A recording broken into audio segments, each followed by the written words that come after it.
जी, percentage हम पढ़ रहे हैं और ये परसेंटेज की पहली शीट की खत्म हो जाएगी आज, ठीक है ना। इंपॉर्टेंट है मेरे प्यारे भाई, वेरी वेरी इंपॉर्टेंट। शुरू करने की आज की कहानी। एक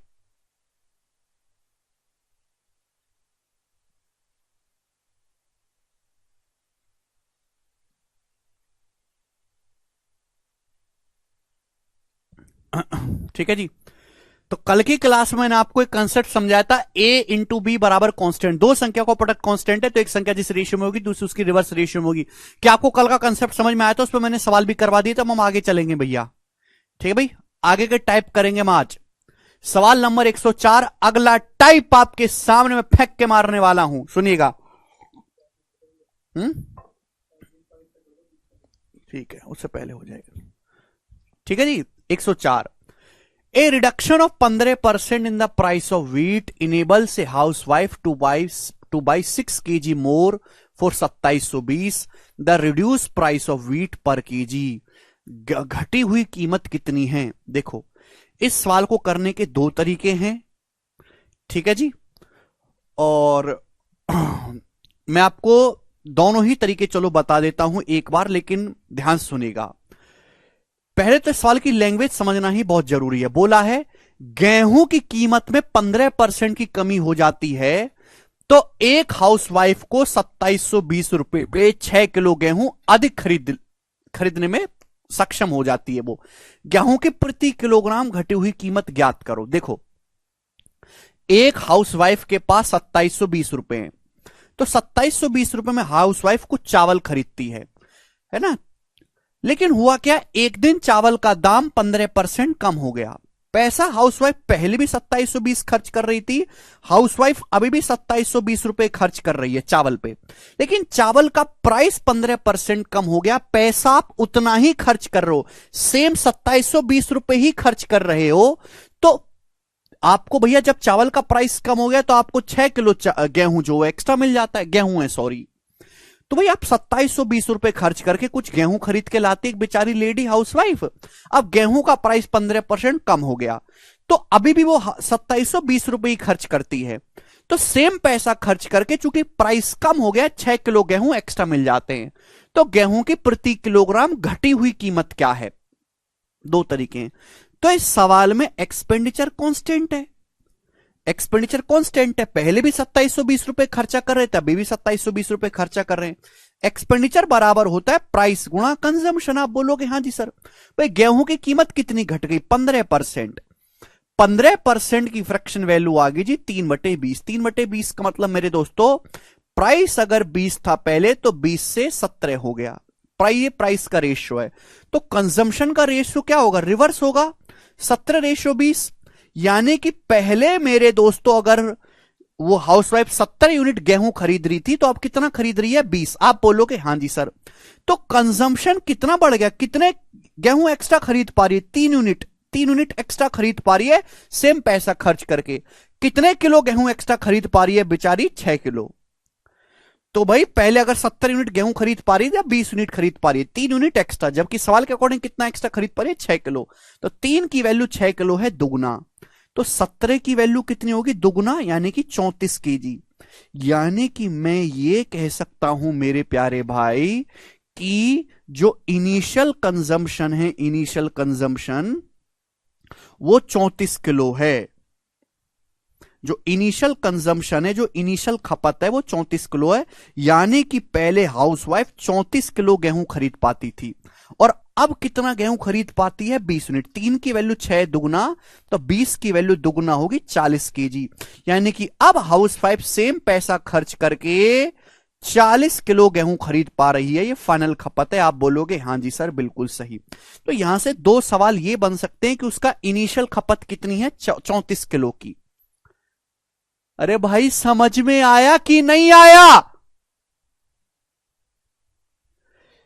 यानी कि शुरुआत में उसको 34 किलो ही गेहूं मिल रहे थे 2720 रुपए खर्च करके। आज उसको 2720 रुपए खर्च करके 40 किलो गेहूं मिलेंगे, 6 किलो गेहूं एक्स्ट्रा। क्लियर? आप बोलोगे हां जी सर बिल्कुल सही। दो सवाल तो यहां से ये बन सकते हैं। सवाल में पूछा है the reduced price of wheat per KG.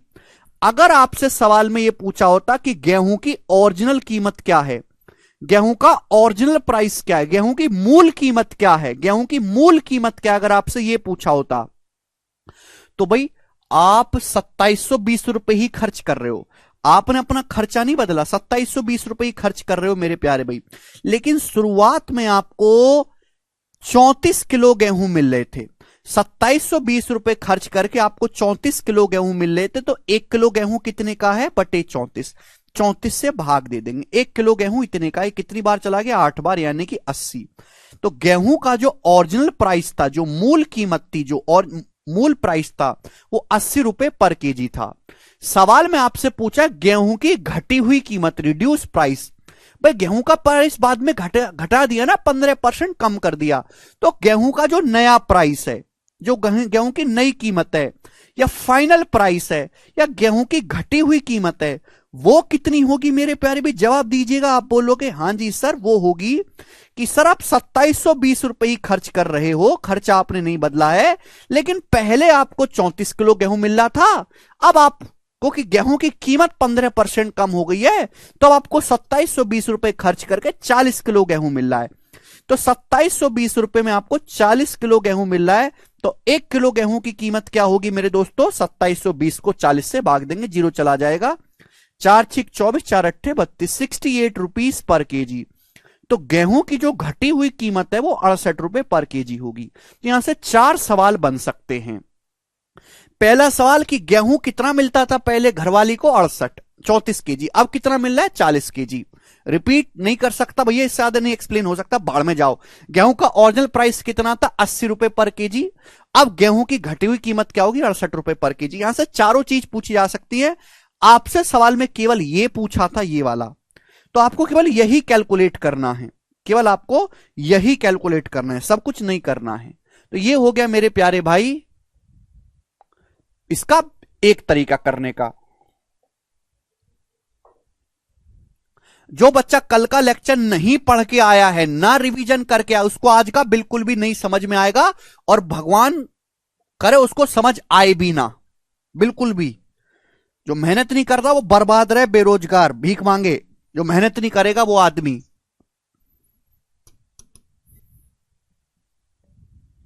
15% की फ्रैक्शन वैल्यू होती है 3/20। तो ये सवाल को करने का एक तरीका है। अब इस सवाल को करने का बेस्ट तरीका मैं आपको बताऊंगा। बेस्ट तरीका, दिमाग थोड़ा ज्यादा लगाना पड़ेगा। ध्यान से सुनेगा मेरे दोस्तों, ध्यान से देखो। गेहूं की कीमत में 15% की कमी एक हाउसवाइफ को 2720 रुपए में 6 किलो गेहूं अधिक खरीदने में सक्षम बनाती है। गेहूं की पर किलोग्राम घटी हुई कीमत क्या है? सवाल का मतलब समझते पहले कि एक हाउसवाइफ के पास 2720 रुपए हैं। इस 2720 रुपए को लेकर वो मार्केट में जाती है तो उसे कुछ गेहूं मिलेगा। लेकिन एक दिन वो दोबारा मार्केट में गई सेम 2720 रुपए लेकर ही, लेकिन गेहूं की कीमत 15% कम हो गई है। आप अपना खर्चा नहीं बदल रहे, 2720 रुपए ही खर्च कर रहे हो। पहले भी 2720, आज भी 2720। तो भाई गेहूं सस्ता हो गया, खर्चा आप 2720 रुपए ही कर रहे हो, तो इसकी वजह से हाउसवाइफ को 6 किलो गेहूं एक्स्ट्रा मिल गया, क्योंकि गेहूं सस्ता हो गया है। तो आप मुझे यह बताओ कि ये 6 किलो एक्स्ट्रा गेहूं क्यों मिला हाउसवाइफ को? तो आप कहोगे सर गेहूं का प्राइस कम हो जाने की वजह से। गेहूं का प्राइस कितना कम हुआ है? गेहूं का प्राइस 15% कम हुआ है, यानी कि 15% पैसा देने की जरूरत थी ही नहीं। आपने फिर भी 2720 रुपए दिया, पूरा पैसा दिया, उसी की वजह से आपको 6 किलो गेहूं एक्स्ट्रा मिला है। ये 6 किलो गेहूं जो आपको एक्स्ट्रा मिला है, किस प्राइस पर मिला है? घटे हुए प्राइस पर। भाई गेहूं की कीमत 15% कम हुई है। 15% का फ्रैक्शन वैल्यू होता है 3/20, यानी कि अगर गेहूं का प्राइस पहले 20 था, अगर गेहूं का प्राइस पहले 20 था, तो 20 से 3 घटके 17 हो गए, गेहूं के प्राइस का रेशियो आ गया। समझ में आया? आप बोलोगे हां जी सर समझ में आया। तो ये जो गेहूं आपको एक्स्ट्रा मिला होगा तो घटे दाम पर मिला होगा ना, अगले दिन जब वो मार्केट में गई तो गेहूं की कीमत घट चुकी है। तो 6 किलोग्राम गेहूं का जो नया प्राइस है, जो घटा हुआ प्राइस है, वो क्या होगा मेरे दोस्तों? क्या आप डायरेक्ट नहीं कर सकते कि 6 किलोग्राम गेहूं का जो रिड्यूस प्राइस होगा मेरे प्यारे भाई, हर कोई बालक ये सोच सकता है कि खर्चा आप 2720 रुपए ही कर रहे हो, गेहूं की कीमत 15% कम हो गई, तो 6 किलो गेहूं जो एक्स्ट्रा मिला है, क्यों मिला है? गेहूं का प्राइस 15% कम हो जाने की वजह से। यानी कि आपको 15% पैसा देने की जरूरत ही नहीं थी, आपने फिर भी दिया, उसकी वजह से आपको 6 किलो गेहूं एक्स्ट्रा मिला। तो 6 किलो गेहूं का जो प्राइस होगा वो 2720 रुपए का 15% होगा। 2720 रुपए का 15%। आप बोलोगे हां जी सर। 6 किलो गेहूं की जो घटी हुई कीमत होगी वो डायरेक्ट 2720 रुपए का 15% होगी। एक सेकंड में सवाल सॉल्व। अगर 6 किलो गेहूं का रिड्यूस प्राइस 2720 का 15% आपसे पूछा प्रति किलोग्राम, 1 किलो गेहूं की घटी कीमत, तो 1 किलो गेहूं का रिड्यूस प्राइस क्या होगा 1 किलो का? तो बटे 6 कर देंगे। आप बोलोगे हैं सर 6 से भाग कर देंगे। 15% की फ्रैक्शन वैल्यू क्या होते हैं बच्चों? 15% का फ्रैक्शन वैल्यू होता है 3/20। आप बोलोगे हां जी सर ये जीरो कट जाएगा। 6 दूनी 12, अब ये 3 से 6 तो 2 बार चला जाएगा ना, 2 दूनी 4, तो 4 6 24 और 4 अट्ठे 32, 68 रुपीज। तो 1 किलो गेहूं का जो रिड्यूस प्राइस है वो 68 रुपी आ गया, और ये सवाल का आंसर है ऑप्शन नंबर बी। ये है बेस्ट तरीका, ठीक है ना, रेशियो से ज्यादा बेस्ट तरीका है लॉजिकली। तो अगर आपसे गेहूं की घटी हुई कीमत पूछा जाए तो 68 रुपी पर केजी आएगा। ये मैंने आपको समझाने के लिए इतना कुछ लिखा है, ये लाइन लिखने की जरूरत थोड़ी ना आती, सवाल का सॉल्यूशन केवल इतना सा है। हां, अगर इस सवाल में गेहूं की घटी हुई कीमत ना पूछ के बच्चों आपसे पूछ ले गेहूं की ओरिजिनल मूल कीमत बताओ, कि गेहूं का ओरिजिनल प्राइस क्या है, मूल कीमत बताओ, ओरिजिनल प्राइस बताओ, तो आप बताते क्या भाई? अगर गेहूं का प्राइस पहले 20 था तो 15% घटने के बाद 17 हो गया। आप पहले गेहूं का घटा हुआ प्राइस ही निकालोगे 68 रुपी। गेहूं की जो घटी हुई कीमत है 68 रुपए पर केजी, ये फाइनल प्राइस आएगा। ये कैलकुलेट करने के बाद क्या है फाइनल प्राइस। तो 17 की वैल्यू बच्चों 68 है 4 गुना, तो ओरिजिनल प्राइस भी 20 की वैल्यू भी 4 गुना होगी 80 रुपए। तो गेहूं का ओरिजिनल प्राइस भी आप निकाल सकते थे 80 रुपए पर केजी, अगर पूछा होता। समझ में आया? आप बोलोगे हां जी सर बहुत बढ़िया, इसमें तो कोई डाउट ही नहीं है। ठीक है जी, चलो ये वाला सवाल आप मुझे करके बताओ, मैं बिल्कुल नहीं बताऊंगा। बिल्कुल ऐसा ही सवाल है मींस का, बस डाटा चेंज है। जल्दी से करके बताइए 1 सेकंड में। चावल का प्राइस 25% कम हो जाता है तो एक आदमी उतना ही पैसा खर्च करके 30 किलोग्राम चावल अधिक खरीद पाता है। यदि खर्च 5400 है, चावल का प्रति किलोग्राम, यहां पे ओरिजिनल प्राइस पूछा है, वास्तविक मूल्य पूछा है, बताओ जल्दी से।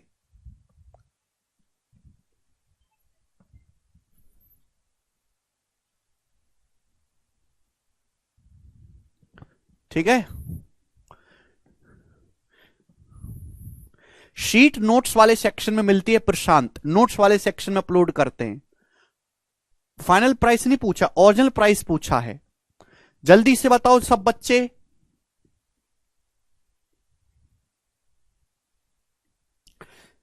सी ऑप्शन आ गया, 60 रुपए पर केजी कर सकते हैं, ये बताइएगा। इसको भी आप मुझे करके बताइएगा, मैं नहीं बताऊंगा बिल्कुल भी। ये परसेंटेज का सेकंड मोस्ट इंपॉर्टेंट टाइप है, दूसरे नंबर का सबसे ज्यादा पूछे जाने वाला सवाल। और मैं आपको इतना पढ़ा रहा हूं और इतना प्रैक्टिस करवा रहा हूं कि आपको केवल शीट लगानी है, प्रीवियस ईयर का सवाल लगाने की कोई जरूरत नहीं है।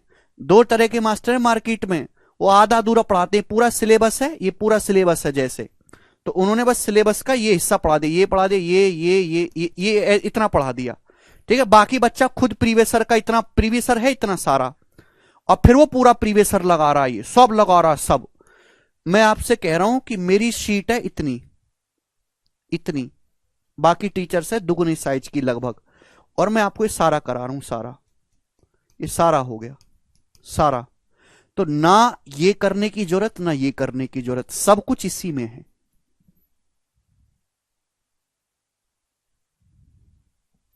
समझ में आया?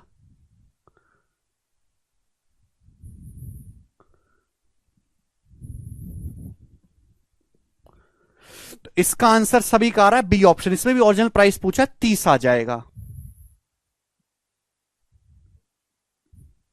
ठीक है, चलिए ये बताऊंगा मेरे प्यारे भाई, करो ये वाला मैं बताऊंगा। 107 सनी, ओरिजिनल प्राइस पूछा बेटा, original price. A family spend 240 per month two by sugar. एक फैमिली चीनी खरीदने पर परिवार हर महीने 240 रुपए खर्च करता है। ए राइस, एक परिवार है, हर महीने चीनी पर 240 रुपए खर्च करता है। A rise of 25% in the price of sugar compels the family to reduce the monthly consumption of sugar by 1.5 kg as it decide to spend the same amount of money on purchase of commodity। देख, परिवार चीनी पर 240 रुपए खर्च करता है। अब चीनी का प्राइस 25% बढ़ गया। चीनी का जो प्राइस है 25% बढ़ गया, तो फैमिली को मेरे दोस्तों अपना कंजम्पशन 1.5 kg कम करना पड़ा। 1.5 kg डिसाइड कम करना पड़ा फैमिली को, अपना कंजम्पशन जो है वो 1.5 kg कम करना पड़ा। क्यों? क्योंकि फैमिली जो है सेम अमाउंट खर्च कर रही है चीनी की कमोडिटी पर, यानी कि 240 रुपए। एक फैमिली पहले भी 240 रुपए खर्च करती थी, आज भी 240 रुपए खर्च करती है। अब चीनी महंगी होगी, 25% महंगी होगी, तो जाहिर सी बात है फैमिली को 1.5 किलो चीनी कम खानी पड़ेगी। तो चीनी अपने ने चीनी फैमिली ने अपनी खपत 1.5 किलो कम कर दी चीनी की। चीनी का बढ़ा हुआ प्राइस क्या है? चीनी का इंक्रीज्ड प्राइस क्या है? तो भाई साहब, क्या आपको पता नहीं है 1.5 किलो चीनी का जो फाइनल प्राइस होगा, जो आपने 1.5 किलो चीनी, 1.5 किलो चीनी कम क्यों मिली है? तो आप कहोगे सर चीनी का प्राइस बढ़ जाने के कारण। तो 1.5 किलो चीनी का जो फाइनल प्राइस है, डायरेक्ट 1.5 किलो चीनी का जो फाइनल प्राइस है वो क्या होगा? 240 रुपए का 25%। चीनी का प्राइस 25% बढ़ जाने के कारण ही आपको 1.5 किलो चीनी कम मिली है। तो 1.5 किलो चीनी का जो बढ़ा हुआ प्राइस होगा वो डायरेक्ट 240 का 50% होगा, 240 का 25% होगा, यानी कि 1/4। ये 1.5 किलो चीनी का बढ़ा हुआ प्राइस है, तो 1 किलो चीनी की कीमत क्या होगी? बटे 1.5। तो 1.5 चौका 6, 240 को 6 से भाग करेंगे 40। तो 40 रुपी पर केजी चीनी का बढ़ा हुआ प्राइस है। सी ऑप्शन आंसर, खत्म। अगर आपसे पूछा होता चीनी का ओरिजिनल कीमत बताओ, ओरिजिनल कीमत बताओ, ओरिजिनल प्राइस है, तो चीनी का बढ़ा हुआ प्राइस है। चीनी का प्राइस बढ़ा कितना है? 25%। 25% की फ्रैक्शन वैल्यू होती है 1/4, यानी कि चीनी का प्राइस अगर पहले 4 था तो जो प्राइस 4 से बढ़ के 5 हो गया। चीनी का फाइनल प्राइस क्या है? 40 रुपये। हमेशा फाइनल प्राइस आएगा, 5 की वैल्यू 40 है, फाइनल प्राइस ही क्यों आएगा? कि आपने जो 1.5 किलो चीनी ये कम खरीदी है, ये 1.5 किलो चीनी जो आपको कम मिली है, ये रिड्यूस प्राइस पर है, सॉरी फाइनल प्राइस पे है। तो 5 किलो 40 से 8 गुना, तो 4 की वैल्यू 8 गुना, यानी कि 32। तो चीनी का जो ओरिजिनल प्राइस था वो 30 रुपये पर केजी था, अगर आपसे पूछा होता तो। खत्म। ठीक है, मुझे लगता है कि आपको बात समझ में आई है। जिसको नहीं समझ में आई है वो स्किप कर दो। ठीक है, इससे ज्यादा इसको टाइम दिया ही नहीं जा सकता समझाने के लिए। आगे चलते हैं, अगला सवाल। सवाल नंबर है आपके सामने मेरे दोस्तों यहां पर 108। देखो 3 क्वेश्चन है अब इसके, 3 क्वेश्चन है अब इसके बाद। इसी कंसेप्ट पे हैं, a गुणा b बराबर कांस्टेंट, और ये मिसलिनियस है। ठीक है जी,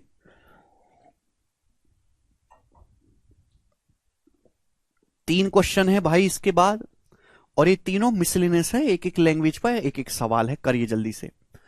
price of movie ticket in Z square mall is decrease by 1%। Z square mall का जो टिकट प्राइस है 1% घट गया, लेकिन टोटल रेवेन्यू कलेक्शन जो है वो 83:1/3% बढ़ गया। क्यों? क्योंकि sitting capacity by cinema hall में सीट जो बढ़ा दी गई हैं। यदि अब सिटिंग कैपेसिटी, वर्तमान में सीटों की संख्या 350 है ना, seating capacity is now increased 350, increase 2 आएगा। If the seating capacity has now increase to 350, then find how many seats were increment in cinema hall. Cinema hall में कितनी सीट बढ़ाई गई हैं। देखिएगा, सिनेमा हॉल का जो बिजनेस होता है वो किस बात पे डिपेंड करता है। सिनेमा हॉल वाले जो पैसा कमाते हैं, रेवेन्यू मतलब कमाई, पैसा, तो रेवेन्यू होता है कि टिकट प्राइस कितना रखा है आपने, टिकट का प्राइस कितना है इनटू सिनेमा हॉल में कितनी सीट है, सिनेमा हॉल में कितनी सीट है मेरे प्यारे भाई। ये सिंपल सा बेसिक फंड है, ये कोई फॉर्मूला नहीं है, ये हर आदमी जानता है, अनपढ़ आदमी भी जानते हैं।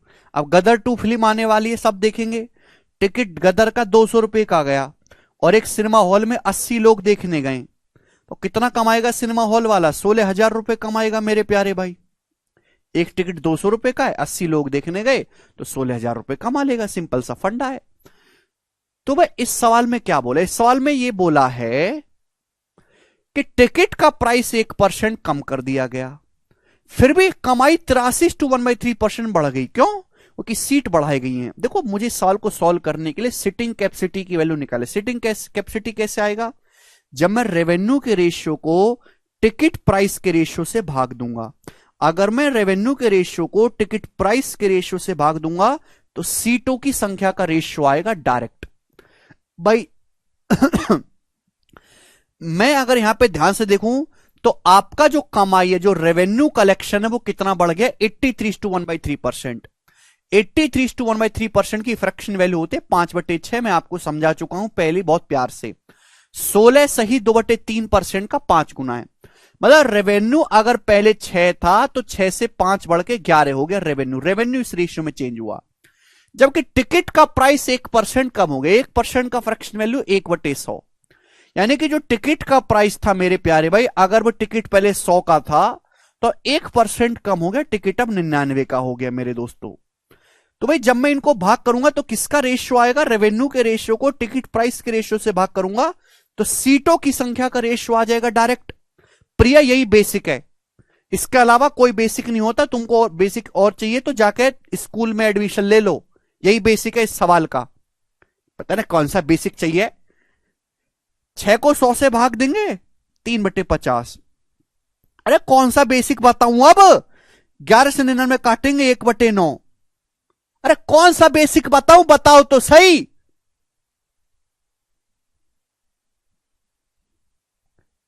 कहां से मुंह उठा के आ जाते हैं। ये आया? रेशियो को सिंप्लीफाई करना तो ऐसे क्रॉस मल्टीप्लाई। 9 से 27 रेशियो 50। ये सीटों की संख्या का रेशियो आ गया है।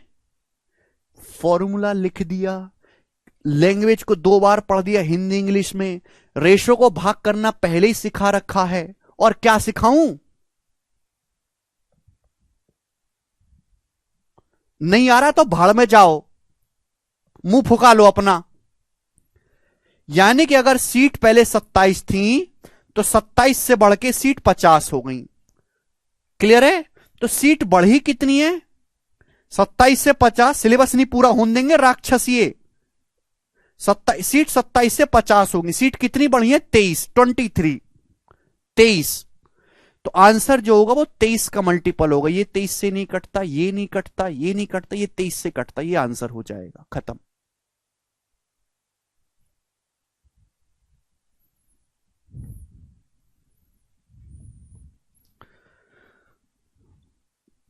अभी प्रेजेंट में सीटों की संख्या कितनी? 350। अगर सॉल्व करना चाहते हैं तो अभी प्रेजेंट में 350 सीट है, बढ़ने के बाद कितनी कर दी? 350। 50 की वैल्यू 350। पहले 27 सीट थी, अब 50 यूनिट हो गई हैं। ठीक है ना? तो 350 है 7 गुना, तो 23 की वैल्यू भी 7 गुना होगी 161 सीट सिनेमा हॉल में बढ़ाई गई हैं। ठीक है जी, आगे चलते हैं। कल का लेक्चर पढ़ के आया करो। कल का लेक्चर ये देखिएगा, बहुत इंपॉर्टेंट सवाल है और बहुत बेसिक सवाल है। जल्दी करिए, फटाफट फटाफट करो। ठीक है, शीट खत्म करनी है ये आज। When the price of an item was reduced by 35%, जब एक वस्तु की कीमत 35% कम की गई तो इसकी बिक्री X% बढ़ गई। अगर रेवेन्यू जो कलेक्शन है आपका, जो कमाई है, वो 17% इंक्रीज हुआ है रेवेन्यू, तो आपसे पूछा x का मान क्या है, बताओ बच्चों। बहुत बेसिक सवाल है। इस सवाल को करने से पहले आपको थोड़े बिजनेस की समझ होनी चाहिए कि जब आप किसी वस्तु को बेचते हैं, तो जब आप किसी वस्तु को बेचते हैं तो बेचने से जो आपको रेवेन्यू मिलता है, जो कमाई होती है, वो कैसे होती है? रेवेन्यू बराबर होता है प्राइस गुणा सेल। यही तो होता है, रेवेन्यू बराबर प्राइस गुणा सेल। भाई आप कोई वस्तु बेचते हैं, उस वस्तु का प्राइस कितना है और कितनी वस्तु बिकी है, मल्टीप्लाई कर देंगे, कमाई आएगा। जैसे आप खिलौनों की दुकान है, आप खिलौना बेचते हैं, एक मेंढक बेचते हैं, खिलौने का मेंढक है 25 रुपए का एक मेंढक, और आपने 8 खिलौने बेचे, 8 खिलौने, तो कितनी कमाई होगी? 200 रुपए की कमाई होगी। एक खिलौना 25 रुपए का है, आपने 8 खिलौनों की बिक्री करी, सेल मतलब बिक्री करी, तो कमाई कितनी होगी? 200 रुपए। तो ये कंसेप्ट है, ये आपको पहले पता होना चाहिए। जिस बच्चे को ये नहीं पता कि भैया खिलौना बेच के पैसा कैसे कमाते, वो नहीं समझ सकता इस चीज को। इस सवाल में दिया क्या है? इस सवाल में वस्तु की कीमत में चेंज दिया है, सवाल में आपके रेवेन्यू में चेंज दिया है। पूछा क्या है कि बिक्री में कितना चेंज आया, बिक्री में क्या चेंज आया, ये पूछा है। तो भाई क्या आप कर नहीं सकते? हमने आपको सिखाया नहीं है कि अगर बिक्री में चेंज निकालना है तो कैसे निकलेगा? रेवेन्यू के रेशियो को भाग लगाना होगा, गुणा में तो इधर आएगा बट्टे में प्राइस में। रेवेन्यू के रेशियो को प्राइस के रेशियो से भाग देना पड़ेगा। क्लियर? तो एक बोला कि एक वस्तु कीमत 35% कम हो गई और उसकी बिक्री X% बढ़ी, रेवेन्यू 17% बढ़ गया। 17% का फ्रैक्शन वैल्यू क्या होता है? 17% बढ़ने का मतलब कमाई 17% बढ़ गई, यानी कि अगर पहले 100 था तो अब 117 हो गया, 117। आप बोलोगे हाँ जी सर। वस्तु कीमत 35% कम होगी, 35% की फ्रैक्शन वैल्यू होती है 7/20, 7/20 है ना। वस्तु कीमत 35% कम हो गई, यानी कि वस्तु का प्राइस अगर पहले 20 था, वस्तु का प्राइस अगर पहले 20 था तो 20 से 7 कम हो गया, 20 से 7 कम हो गया 13। क्लियर है? आप बोलोगे हाँ जी सर बिल्कुल सही, 13। ठीक है। ये बच्चा अगर ऐसा बेरोजगार लोग हैं, बिजनेस की समझ कहां से होगी? तो बेटा ये जो तुम सरकारी नौकरी कर रहे हो ना, ये जो सरकारी नौकरी की तैयारी कर रहे हो, किस लिए कर रहे हो? जो भी आदमी सरकारी नौकरी की तैयारी में जा रहा है, वो या तो सरकार का बिजनेस संभालने के लिए या पब्लिक का बिजनेस संभालने के लिए ही तो जा रहा है, अपना तो कुछ नहीं कर रहा वो। आप अगर इनकम टैक्स जीएसटी इंस्पेक्टर बन रहे हैं तो क्या काम है आपका? कि लोग जो बिजनेस करके जो लोग टैक्स दे रहे हैं, वो टैक्स ठीक से लेना, तो टैक्स की समझ होनी चाहिए। जब आपको यही नहीं पता कि लोग बिजनेस कैसे कर रहे हैं, उनकी कमाई का जरिया क्या है, तो आप क्या टैक्स कलेक्ट करोगे? कोई आदमी सरकारी बैंक में जा रहा है या एलआईसी में जॉब लग रही है उसकी, तो एलआईसी क्या है? एलआईसी बिजनेस ही कर रही है, तो एलआईसी के बिजनेस को संभालने के लिए तो जा रहे हैं। अल्टीमेटली आप किसी दूसरे के पर्सन को, आप खुद ना बिजनेस करके दूसरे आदमी के बिजनेस को संभालने के लिए सरकारी नौकरी में जा रहे हैं। कोई रजिस्ट्रार है, तहसीलदार है, तहसीलदार क्या है कि भाई एक आदमी ने चीज खरीदी, दूसरे ने बेची है, उनके बीच का जो सेटलमेंट करा रहे हैं, तो उसको पता ही नहीं होगा कि भाई जमीन कैसे खरीदी बेची जाती है, तो क्या वो कागजी कार्रवाई करेगा? सरकारी नौकरी में वही तो लोग जा रहे हैं जो खुद का बिजनेस करने में सक्षम नहीं है या रिस्क नहीं ले सकते। तो भाई अपना नहीं कर सकते तो दूसरों का कर लेते हैं। चलो, तो आपसे ये दलील पेश नहीं कर सकते आपकी सर हमें तो कुछ आता ही नहीं है।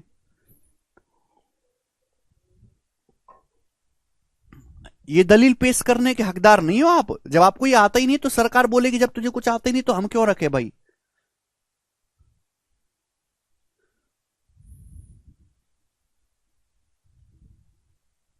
ठीक है। तो रेवेन्यू के रेशियो को अगर आप प्राइस के रेशियो से भाग देंगे तो सेल, बिक्री का, वस्तु की बिक्री का अनुपात आ जाएगा। जो भी आपको कैलकुलेट करना होता है उसके लिए बिक्री का रेशियो निकालना है, ठीक है ना। तो 100 को 20 से भाग देंगे 5 और 117 को भाग देंगे 13 से 9। यानी कि अगर पहले सेल 5 थी, पहले 5 वस्तु बिक्री थी, तो अब 9 बिक्री, तो कितना बढ़ गया जी? 4/5 बढ़ गया।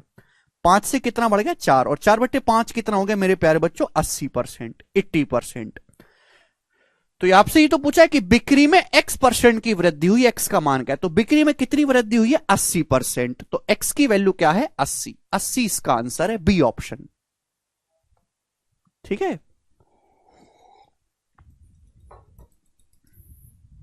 ये सब बच्चों का आ गया, वेरी गुड, 95% बच्चों का आ चुका है, वेरी गुड मेरे दोस्तों। आगे चलेंगे, अगला सवाल नेक्स्ट, ठीक है ना। ये ज्यादा इंपॉर्टेंट लैंग्वेज नहीं है, इसलिए मैं एक लैंग्वेज पे एक ही सवाल करवा रहा हूं। अब इसके अगला जो लैंग्वेज है वो इंपॉर्टेंट है, उस पर कई सारे करवाऊंगा, ध्यान से सुनो।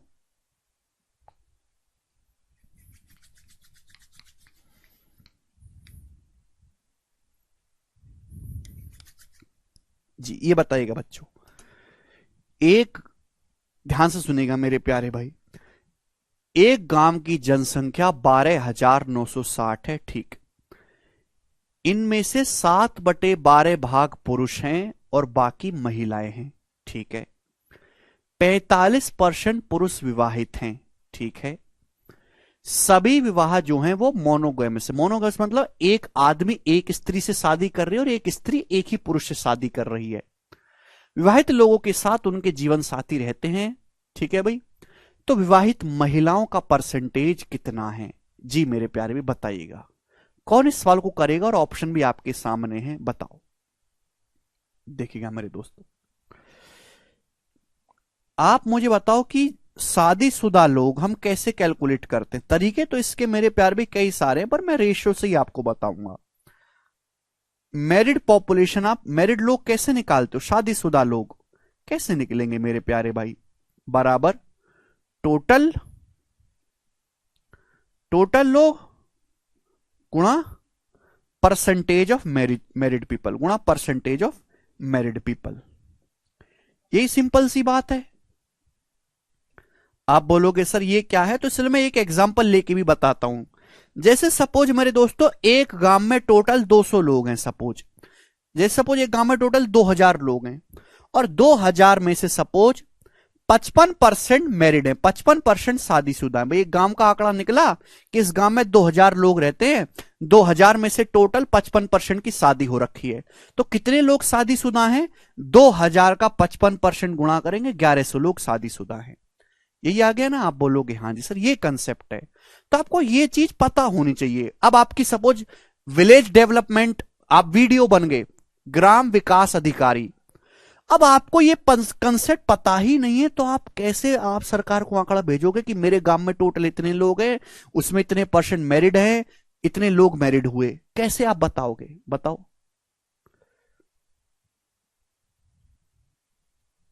बताइए।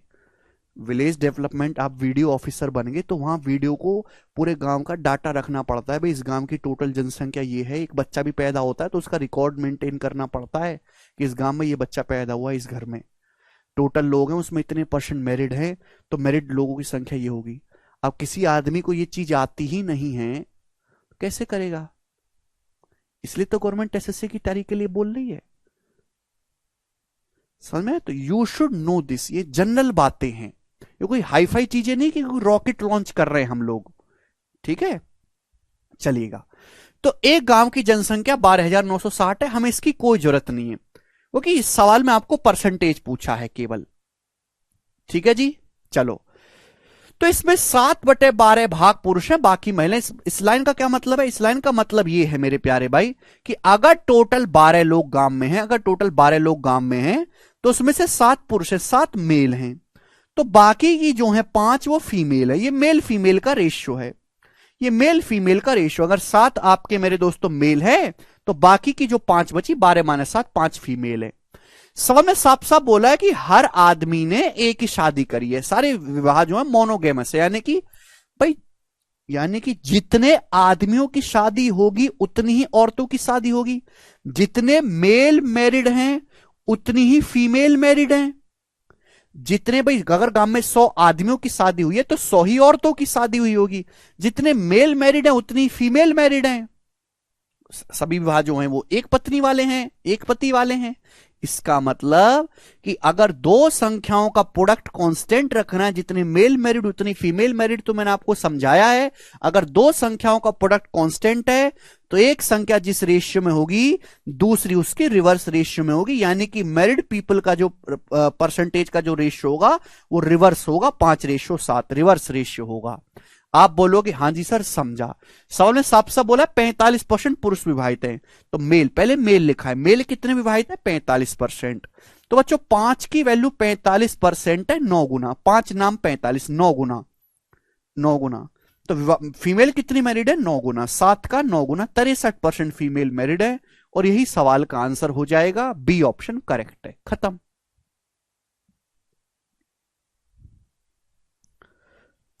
ठीक है जी, ये बस सवाल हो गया।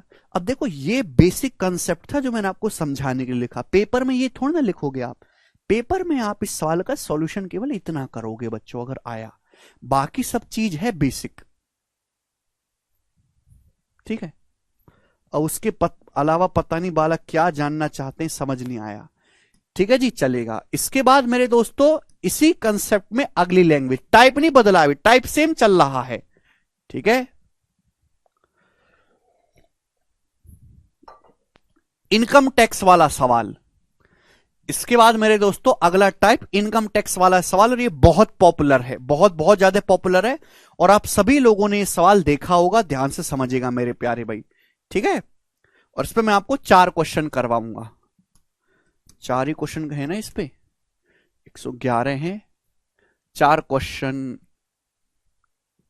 100, हाँ 4 क्वेश्चन है, उसके बाद फिर लास्ट टाइप है, खत्म हो जाएगा चैप्टर। चलिएगा, बताइएगा।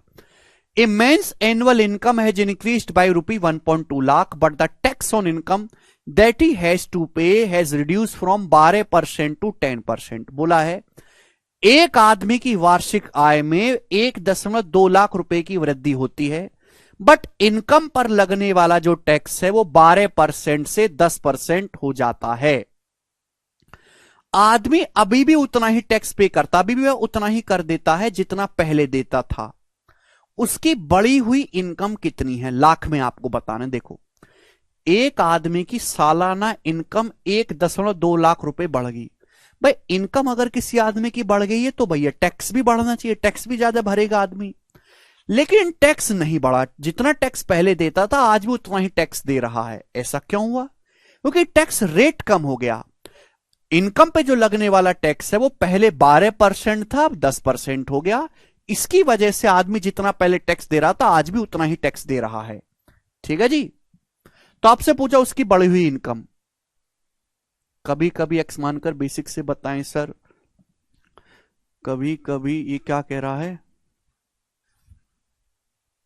कभी कभी एक्स मानकर बेसिक, प्लीज बात ट्रिक से समझ में आता है। भाड़ में गया तुम्हारा एक्स, एक्स से पढ़ना है तो मेरे पास रुकने की कोई जरूरत नहीं है, यूट्यूब के फर्जी मास्टरों से पढ़ लो। जीवन भर एक्स, आज भी एक्स, एक्स मान के बताओ, घूसा मार के मुंह को तोड़ दूंगा, एक्स मान के बताओ।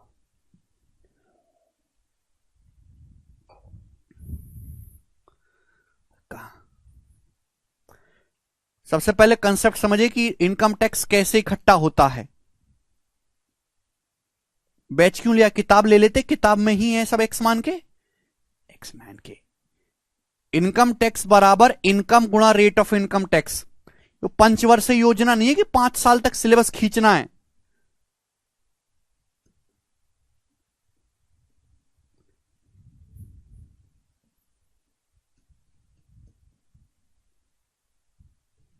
ये जो मैं लिख रहा हूं भाई ये होता है बेसिक, इसको बेसिक बोलते हैं। पता नहीं तुम्हारे नजरों में बेसिक की क्या परिभाषा है।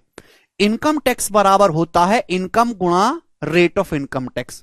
हिंदी में अगर मैं लिखूं तो आयकर, टैक्स मतलब कर बोलते हैं हिंदी में, आयकर बराबर आय गुणा आयकर की दर। कैसे होता है मेरे दोस्तों, सपोज ध्यान से सुनेगा, सपोज आपकी इनकम 50,000 रुपए है, एग्जाम्पल के लिए कि आपकी इनकम 50,000 रुपए है और सरकार ये कहती है कि जितनी तुम्हारी इनकम है उसका 8% आप हमें टैक्स देंगे, तो इसको बोलते हैं रेट ऑफ इनकम टैक्स की सरकार आपसे इनकम का जितना परसेंट डिमांड करती है कि भाई आप 100% कमा रहे हो तो 100% में से 8% हमें दो, बाकी का तुम रखो, तो उसे बोलते हैं रेट ऑफ इनकम टैक्स, जितनी सरकार आपकी इनकम में से छीन लेती है। तो यानी कि एग्जाम्पल के लिए समझा रहा हूं कि सपोज एग्जाम्पल के लिए आप 50,000 रुपए महीने के कमाते हो और आप सरकार आपसे 8% टैक्स मांगती है इनकम का, इसको बोलते हैं रेट ऑफ इनकम टैक्स। तो आप सरकार को कितना टैक्स दोगे? 50,000 रुपए का 8% निकालेंगे 4,000 रुपए, तो 4,000 रुपए सरकार को टैक्स चला जाएगा। यानी कि आपकी पॉकेट में कितना बचेगा? 50,000 में से 4,000 घटाओ 46,000 रुपए, 46,000 रुपीज आपकी पॉकेट में बचेगा। ठीक है ना, 50,000 में से 4,000 टैक्स ले लिया सरकार ने, 46,000 बचेगा। ठीक है दोस्तों, तो ये होता है बेसिक जो है टैक्स की कैलकुलेशन। समझ में आया ये कंसेप्ट? ये है कंसेप्ट। अब सुनो, एक आदमी की सालाना इनकम 1.2 लाख रुपए बढ़ जाती है, बट इनकम पे लगने वाला जो टैक्स रेट है, भाई इनकम पे अगर पहले 12% का टैक्स लग रहा था, अब वो 12% से घट के सरकार ने दया के हिसाब से 10% कर दिया। लेकिन आदमी भाई उतना ही टैक्स भरता है जितना पहले भरता था। आदमी जितना टैक्स पहले भरता था सेम उतना ही टैक्स भर रहा है, टैक्स में कोई चेंज नहीं आया। तो भैया इसका मतलब तो हमने आपको समझाया है, दो संख्याओं का प्रोडक्ट कांस्टेंट है, इनकम टैक्स कांस्टेंट भरा है, जितना आईटीआर पहले गया था आज भी उतना ही आईटीआर गया है। तो अगर दो संख्याओं का प्रोडक्ट कांस्टेंट है, एक संख्या जिस रेशियो में होगी दूसरी उसकी रिवर्स रेशियो में होगी। भाई रेट ऑफ इनकम टैक्स का रेशियो क्या है? 12:10 का रेशियो है 6:5। 12:10 को अगर मैं काटूंगा 6:5 का रेशियो है, तो आदमी की इनकम का रेशियो रिवर्स होगा 5:6। 12:10 का रेशियो क्या है? 6:5 है, तो रिवर्स करेंगे 5:6। आप बोलोगे हाँ जी सर बिल्कुल सही, 5:6। ठीक है, क्लियर? 5:6 यानी कि अगर आदमी की इनकम पहले 5 थी तो 5 से बढ़ के 6 होगी, तो आदमी की इनकम बढ़ी कितनी? 1 यूनिट। जबकि आदमी की इनकम सवाल के अकॉर्डिंग बढ़ी कितनी है? 1.2 लाख रुपए आदमी की इनकम बढ़ी है, तो 1 यूनिट का मतलब 1.2 लाख रुपए आ गई। आपसे पूछा आदमी की बढ़ी हुई आय पूछा, पुरानी आय नहीं पूछा, बढ़ी हुई आय पूछा है। यानी कि इसका मतलब ये हो गया कि यार आदमी की पहले इनकम 5 थी तो बढ़ी हुई इनकम 6 की वैल्यू पूछी है। अगर 1 की वैल्यू 1.2 लाख है तो 6 की वैल्यू क्या होगा? 6 का 1.2 गुना, 6 का 1.2 गुना करेंगे 7.2 लाख। इस सवाल का आंसर है, जो कि बी ऑप्शन एकदम करेक्ट है। सभी को बात समझ में आई है? ठीक है, बोलो हां।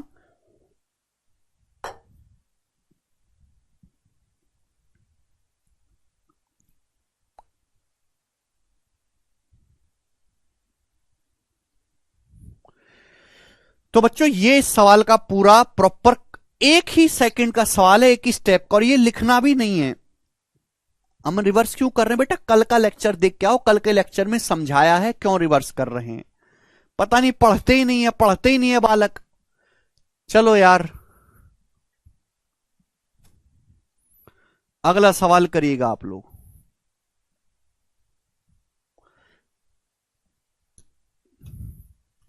इतने बेकार बालक हो ना यार, तुम लोग इतने बेकार बालक हो जिसकी कोई हद नहीं, इतने बेकार।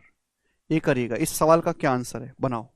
सेम ही क्वेश्चन है, बस डाटा चेंज है, सेम ही क्वेश्चन है, सेम ही कंसेप्ट लगेगा। जरा मुझे करके बता दो इस सवाल का क्या उत्तर है।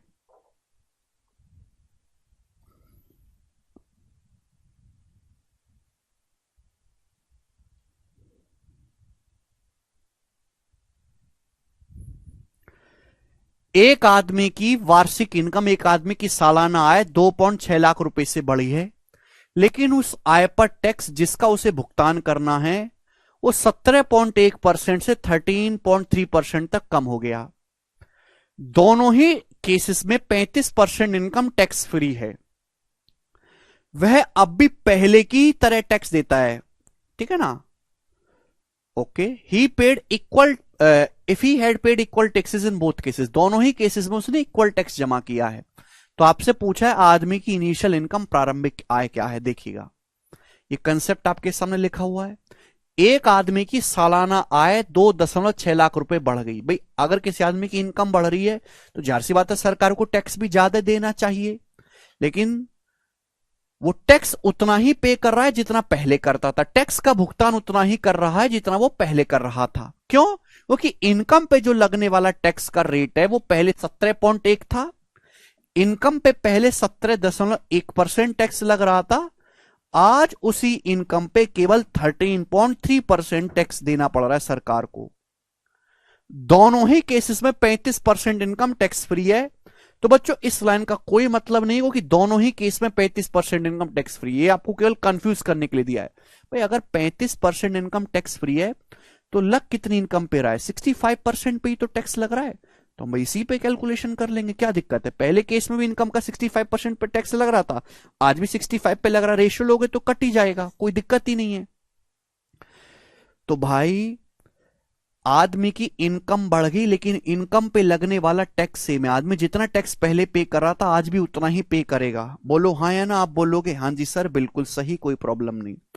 अगर दो संख्याओं का प्रोडक्ट कांस्टेंट है, कल ही समझाया, तो एक संख्या जिस रेशियो में चेंज होगी दूसरी उसकी रिवर्स रेशियो में चेंज होगी। भाई रेट ऑफ इनकम टैक्स का क्या रेशियो है, इसका रेशियो बताओ किससे जा रहा है, ये 19 से 19 निम्मा 171, 19 सत्ते 133, 19 से कट रहा है। रेट ऑफ इनकम टैक्स का रेशियो 9:7 है, तो आदमी की इनकम का रेशियो रिवर्स होगा 7:9। आदमी की इनकम का रेशियो उल्टा होगा 7:9। भाई ये 19 से कटा, 19 में 171, 19 सत्ते 133, 9:7, तो आदमी की इनकम का रेशियो रिवर्स होगा 7:9। यानी कि आदमी की इनकम अगर पहले 7 थी तो 7 से बढ़ के 9 होगी। आदमी की इनकम कितनी बढ़ी, 2 यूनिट, जबकि सवाल के अकॉर्डिंग आदमी की इनकम बढ़ी है 2.6 लाख। तो 2 की वैल्यू 2.6 लाख है, कितने गुना, 1.3 गुना। तो आदमी की इनिशियल इनकम क्या है, इनिशियल इनकम है 7 यूनिट, 7 की वैल्यू भी मेरे दोस्तों 1.3 गुना होगी, 9.1 लाख। इस सवाल का आंसर है ए ऑप्शन करेक्ट है, 9.1 लाख।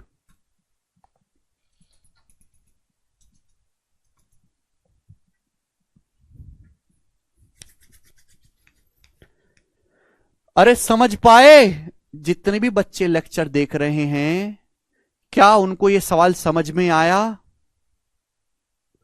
जिनको समझ में आया वो कमेंट में यस लिखें, और जिनको नहीं आया वो 2 बार यस लिखें। इतना बेसिक सवाल, इतना आसान सॉल्यूशन, इतनी सिंपल लैंग्वेज। हां लेकिन समझ उसी को आएगा जिसने कल का लेक्चर देखा होगा, जिसने नहीं देखा उसको नहीं आएगा समझ में, आना भी नहीं चाहिए। और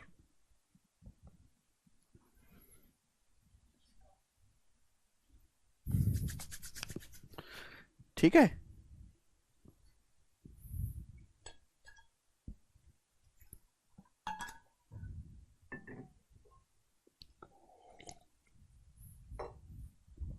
ठीक, मुझे लगता है ये सभी को बात पल्ले पड़ी है। ठीक है, अगला क्वेश्चन देखो, थोड़ा सा चेंज है और थोड़ा सा कंफ्यूजिंग भी है। ठीक है, इसलिए मैं इसको दोनों ही तरीके से बताऊंगा, ध्यान से सुनिएगा, जो आपको पसंद है एग्जाम में वैसे करिएगा। कहां गया जी, आपके सामने सवाल है 113 नंबर जी, ये है सवाल आपके सामने। सवाल प्रीवियस ईयर का पूछा हुआ है, नया क्वेश्चन नहीं है। एक आदमी की सालाना इनकम 4.5 लाख रुपए बढ़ जाती है। ठीक है, एक आदमी की जो सालाना इनकम है वो 4.5 लाख रुपए बढ़ जाती है, लेकिन इनकम पे जो लगने वाला टैक्स है वो 26% से 20% हो जाता है। अब उसको 12,000 रुपए अधिक टैक्स देना पड़ता है। ठीक है, अब वो अपनी इनकम पे 12,000 रुपए अधिक टैक्स देना पड़ रहा है। तो आपसे पूछा है आदमी की बढ़ी हुई इनकम बताओ, बढ़ी हुई इनकम क्या है आदमी की, जवाब दीजिएगा। कैसे करेंगे, करो बच्चों। तो ये सवाल पिछले सवाल की तरह नहीं है, क्यों कि इस सवाल में इनकम टैक्स कांस्टेंट नहीं है। भाई पहले जितना टैक्स दे रहा था अब उससे 12,000 रुपए ज्यादा टैक्स दे रहा है। तो इस सवाल पिछले सवाल की तरह तो है नहीं। इस सवाल को करने का पहला तरीका एक्स मान के, ठीक है, एक्स मान के भी आसान है ये वाला, इसलिए बता रहा हूं कि माना भाई आदमी की जो शुरुआत में इनकम थी वो एक्स थी, एक्स लाख, अब 4.5 लाख रुपए बढ़ गई, ये मैं लाख में कर रहा हूं। आदमी की जो शुरुआत में इनकम थी वो एक्स लाख रुपए थी, अब आदमी की इनकम 4.5 लाख रुपए बढ़ के एक्स प्लस 4.5 लाख रुपए हो गई। ठीक है, आप बोलोगे हाँ सर। भाई आदमी जो है अपनी इनकम पे पहले कितना टैक्स दे रहा था, 26%। तो आदमी अपनी x लाख रुपए की इनकम पर पहले 26% टैक्स दे रहा था। आदमी पहले कितना टैक्स दे रहा था? इतना। इनिशियल इनकम, ये पहले टैक्स इतना था मेरे दोस्तों आदमी का, x का 26%। अब वो कितना टैक्स दे रहा है? 20%। रेट 26 से 20 हो गया। आदमी की अब इनकम है x plus 4.5 lakh, x plus 4.5 lakh, और अब आदमी अपनी इनकम पे 20% टैक्स दे रहा है, 20%। आप बोलोगे हां जी सर बिल्कुल सही। ये आदमी अब इतना टैक्स पे कर रहा है सरकार को, समझ में आ गया? आप बोलोगे हां जी सर। और इन दोनों के बीच का डिफरेंस ही 12,000 रुपए। भाई आदमी जितना टैक्स पहले देता था, अब उससे 12,000 रुपए ज्यादा टैक्स देना पड़ रहा है। यानी कि आदमी अब जितना टैक्स भर रहा है और पहले जितना टैक्स भरता था, उसका डिफरेंस 12,000 रुपए के बराबर है। ये हो गया। आप बोलोगे हां जी सर बिल्कुल सही। ये बात हमें अच्छी तरीके से समझ में आ गई। बस यहां एक लाइन का ये सवाल बन गया। यहां से अगर आप x कैलकुलेट कर लोगे, x कैलकुलेट कर लेंगे तो आपका आंसर आ जाएगा। अब कैलकुलेशन भी, कंसेप्ट तो बहुत दूर की बात है, कैलकुलेशन ही आपसे नहीं होती है। देखो, ये मैंने माना है लाख में कि आदमी की शुरुआत में इनकम x लाख थी, ये 4.5 लाख है। ये तो लाख में लिख रहा है अमाउंट, x प्लस 4.5 लाख, ये x लाख। ये हजार में लिख रहा है, ऐसे कैसे चलेगा?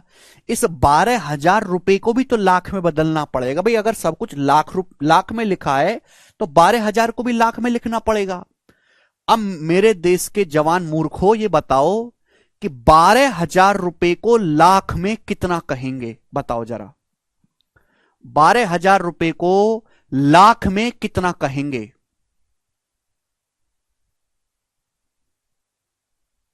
भाई लड़कियां तो इतनी बेकार है ना, इतनी बेकार हैं लड़कियां तो पढ़ने में, जिसकी कोई हद नहीं। ज्यादातर लड़कियां इतनी बेकार हैं पढ़ने में, मतलब मुझे तो समझ नहीं आ रहा कि जैसा उनका दिमाग का स्तर है वो पढ़ ही क्यों रही हैं।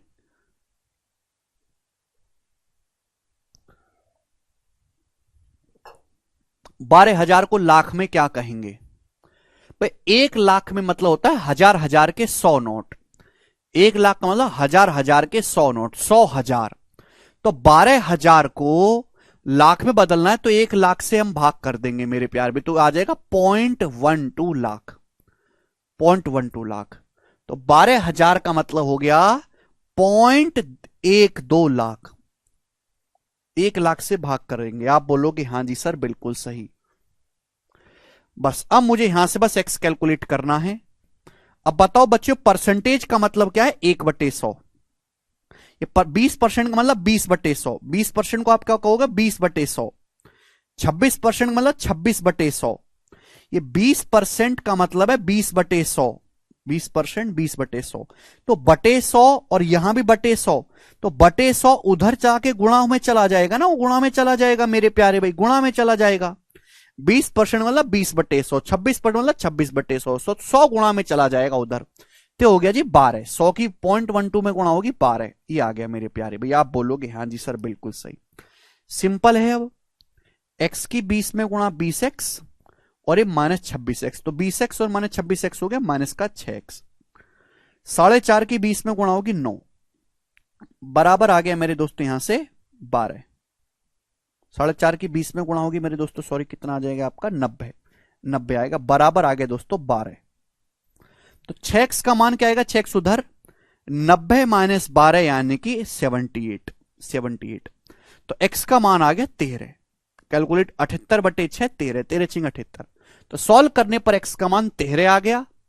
आपसे आदमी की बढ़ी हुई इनकम पूछे तो बढ़ी हुई इनकम होगी 13 प्लस 4.5। 13 में 4.5 जोड़ेंगे तो 17.5 लाख। तो आदमी की जो बढ़ी हुई इनकम है वो 17.5 लाख रुपए है। ए ऑप्शन इसका आंसर है।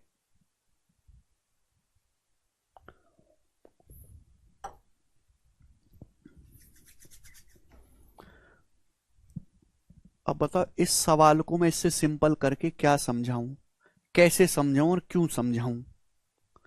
ठीक है जी। तो ये है एक नॉर्मल बिलो एवरेज बालक के लिए जिसका दिमाग थोड़ा घुटने की तरफ है। ठीक है, सिलेक्शन वाले बच्चे के लिए ये सब नहीं है। ठीक है ना, ना ही कोई जरूरत है। ये बात तो आपको पता होनी चाहिए थी पहले से। सरकारी नौकरी की तैयारी करने के पहले से आपको ये सॉल्यूशन आना चाहिए था। अब यहां क्या सीखोगे वो देखो ध्यान से। प्यारे भाई पिछला सवाल बहुत आसान था, देखो तो कितना आसान था पिछला सवाल। अगर मैं इस सवाल को भी पिछले सवाल की तरह बना लूं तो आसान हो जाएगा काम। आप बोलोगे सर वो कैसे? भाई इस सवाल में दिक्कत क्या है कि आदमी की इनकम 4.5 लाख रुपए बढ़ गई, कोई दिक्कत नहीं, लेकिन आदमी की इनकम पे जो लगने वाला टैक्स का रेट है वो 26% से घटकर 20% हो गया। आदमी 12,000 रुपए एक्स्ट्रा टैक्स दे रहा है, 12,000 रुपए एक्स्ट्रा टैक्स। मेरे प्यारे भाई अगर ये आदमी 12,000 रुपए एक्स्ट्रा टैक्स ना दे, अगर आदमी 12,000 रुपए एक्स्ट्रा टैक्स देगा ही नहीं, तो यानी कि जितना टैक्स वो पहले पे कर रहा था आज भी उतना ही टैक्स पे करेगा। और ये सवाल पिछले सवाल की तरह बन जाएगा। दो संख्या का प्रोडक्ट कांस्टेंट है, एक जिस रेशियो में दूसरी रिवर्स रेशियो में। आप बोलोगे हां जी सर बहुत बढ़िया, ये हुई ना लॉजिक सोचने वाली बात।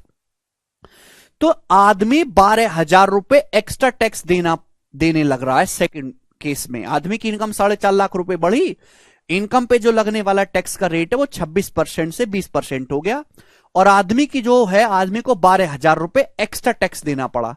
तो 12,000 रुपए का एक्स्ट्रा टैक्स लगा कितनी इनकम पे है ये बताओ।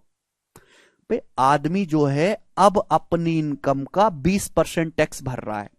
आदमी अपनी इनकम का 20% टैक्स भर रहा है। आदमी ने 12,000 रुपए टैक्स एक्स्ट्रा दिया है, तो 20% की वैल्यू अगर 12,000 है तो 100% 5 गुना करेंगे, 100% 5, 20 का 5 गुना 100, 60,000। यानी कि आदमी 60,000 रुपए की इनकम पे टैक्स भरा होगा, 12,000 एक्स्ट्रा। आदमी ने भाई 12,000 रुपए टैक्स कितनी इनकम पे लग रहा है?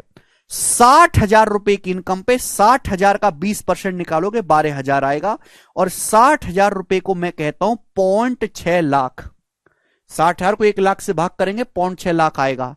यानी कि मैं आदमी की इनकम अगर 4.5 लाख ना बढ़ाकर, अगर आदमी की इनकम 4.5 लाख रुपए ना बढ़ा के 0.6 लाख रुपए कम बढ़ाऊं, यानी कि अगर आदमी की इनकम को मैं केवल 3.9 लाख रुपए ही बढ़ाऊं, मैंने आदमी की इनकम को 60,000 रुपए कम बढ़ाया। तो अगर आदमी की इनकम 60,000 रुपए कम बढ़ाइए तो 60,000 पे जो 20% टैक्स लगने वाला है 12,000 रुपए एक्स्ट्रा, वो देना ही नहीं पड़ा। अरे आदमी की इनकम 60,000 रुपए मैंने फालतू बढ़ने नहीं दी। जब 60,000 रुपए इनकम फालतू बढ़ी नहीं तो 60,000 पे जो 20% टैक्स लगता 12,000 रुपए वो देना ही नहीं पड़ा।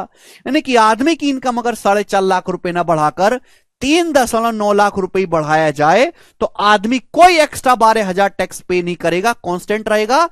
रेट ऑफ इनकम टैक्स का रेशियो 26-20 कितना है भाई, ये 2 से कट रहा है, 13:10। तो आदमी की इनकम का रेशियो रिवर्स हो जाएगा, 10:13। आप बोलोगे हां जी सर बिल्कुल सही, बहुत बढ़िया। आदमी की इनकम 10 से 13 हुई तो कितनी बढ़ी? 3 यूनिट। जबकि सवाल के अकॉर्डिंग आदमी की इनकम बढ़ी है 3.9 लाख। बताओ 1.3 गुना। अगर ये 1.3 गुना है तो आदमी की इनिशियल इनकम भी 1.3 गुना, 10 का 1.3 गुना 13 लाख। तो आदमी की जो इनिशियल इनकम है वो 13 लाख रुपए आ गई, और आदमी की इनिशियल इनकम 13 लाख रुपए आई है, बाद में 4.5 लाख रुपए बढ़ी थी एक्चुअल में, तो बड़ी इनकम है 17.5 लाख। और ये इस सवाल का आंसर है, ऑप्शन नंबर ए यहां से करेक्ट है, और ये है स्मार्ट सॉल्यूशन। ये सीखने आप यहां पे आए हो, वो एक्स मान के नहीं।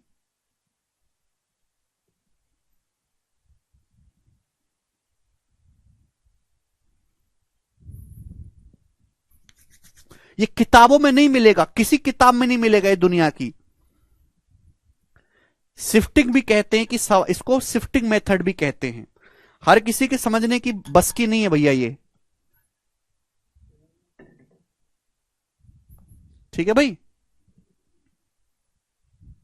समझ में आया?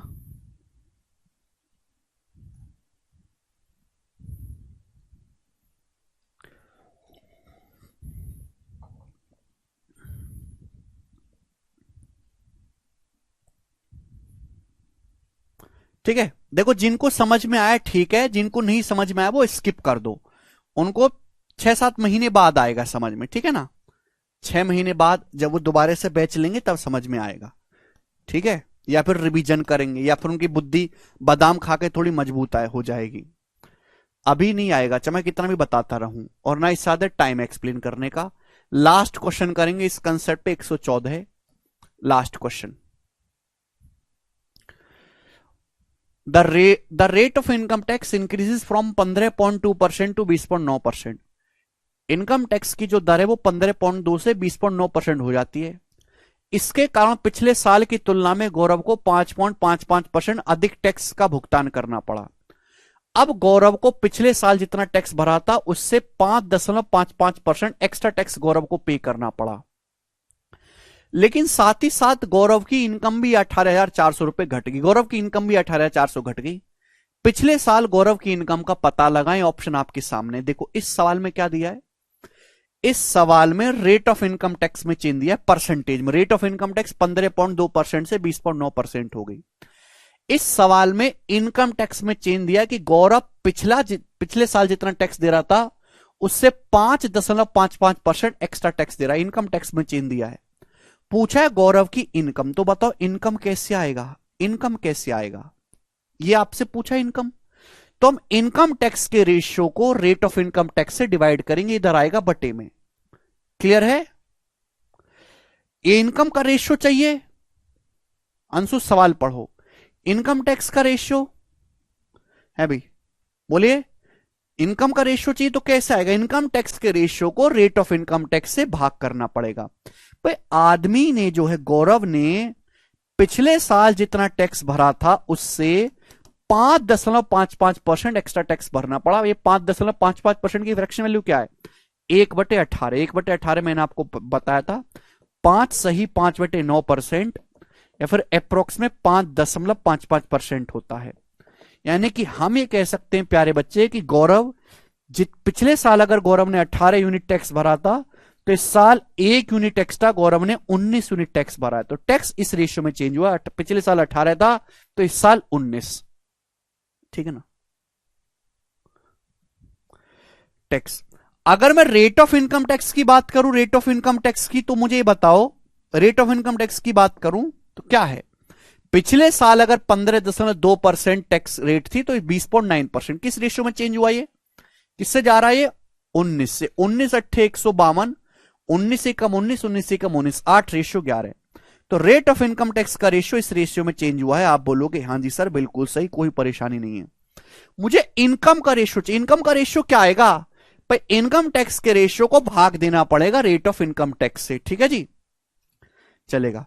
तो भाग करेंगे तो सीधा सीधा किसका रेशियो आ जाएगा? गौरव की इनकम का रेशियो आ जाएगा, क्योंकि यहां पे ना परसेंटेज में चेंज दिया है।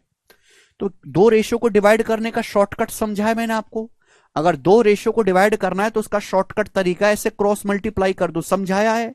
अब आप पढ़ते ही नहीं तो मैं क्या करूं?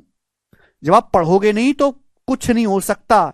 आधे बच्चों के मन में ये है कि हाँ यहां से सबसे ज्यादा सिलेक्शन होते गगन सर से पढ़ के, तो हम भी ये बैच ले लेते, हमारा भी हो जाएगा। बिल्कुल बकवास और गलत थिंकिंग है तुम्हारी। सिलेक्शन केवल उसी का होता है जो बच्चा पढ़ता है। हमारे पास उससे कहीं ज्यादा बालक ऐसे हैं जिनका सिलेक्शन नहीं होता। क्यों नहीं होता? क्योंकि पढ़ते ही नहीं है। पढ़ते ही नहीं है वो, क्योंकि वो अपने आप को बहुत टैलेंटेड समझ के बैठे हैं। बचपन में पढ़ाई करनी थी इतनी, करी उन्होंने इतनी सी, और अपने आप को इसी के बराबर समझ रहे हैं हाँ कि हमको तो आता है। जितनी मेहनत की जरूरत है उतनी मेहनत करते ही नहीं। 2 नाम 18, 2 चौक 8, 2 से कट रहा है तो 1199 और 19 चौक 76 आ जाएगा। 1199 और 19 चौक 76, 99 रेशियो 76 ही आ गया। 99 रेशियो 76 ही आ गया। आपसे पूछा है गौरव की पिछले साल इनकम बताओ, तो गौरव की पिछले साल इनकम थी 99 यूनिट। गौरव की पिछले साल इनकम थी 99। 99 का मतलब होता है 9 गुणा 11। 99 का मतलब होता है 9 गुणा 11, यानी कि आंसर जो भी होगा वो 9 से भी कटेगा, 11 से भी। ये ऑप्शन 11 से कटता है। ये काट लो ना 11 से, ये 11 से नहीं कटता, ये भी 11 से नहीं कटता, ये भी नहीं कटता। ये उत्तर हो जाएगा, बात समाप्त। सॉल्व करना चाहते हैं तो करो। सॉल्व करना चाहते हैं तो ये देखो, गौरव की इनकम 99 से घट के 76 होगी, तो घटी कितनी? तो आप कहोगे सर 23 यूनिट घटी। 9 - 6 3, 9 - 7 2। और गौरव की इनकम घटी कितनी? 18,400 रुपए। तो 23 यूनिट की वैल्यू 18,400 रुपए। कितने गुना? 800 गुना। 23 अट्ठे 184, 800 गुना है। तो गौरव की पिछले साल इनकम थी 99 यूनिट, तो 99 यूनिट की वैल्यू 99 गुणा 800।